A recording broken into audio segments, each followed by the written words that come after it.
Assalamualaikum warahmatullahi wabarakatuh. Pemirsa, pada saat ini kami sedang berada di jalan lintas Medan Kutacane mengikuti salah satu mobil pemadam kebakaran yang nampaknya begitu darurat. Kami belum tahu di mana kebakaran tersebut. Terus ikuti kami.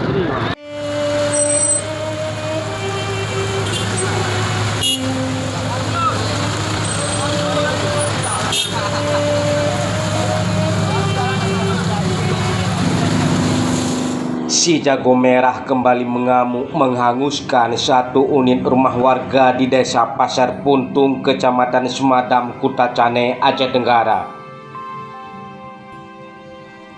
Peristiwa musibah kebakaran tersebut diperkirakan sekitar jam 1.45 WIB waktu Indonesia bagian Barat.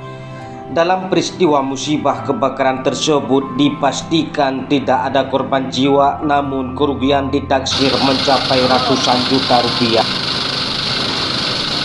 Tim Sanggupi Channel tiba di lapangan. Api sudah berhasil dipadamkan oleh pasukan damkar Kutacane, Aceh Tenggara. Dalam peristiwa musibah kebakaran tersebut, 5 unit pemadam kebakaran dikerahkan ke lokasi. Alhamdulillah, hasil kerja keras pasukan damkar Kutacane, Aceh Tenggara, api berhasil dijinakkan. Alhamdulillah tidak sempat merambat ke bangunan-bangunan yang ada di sekitarnya.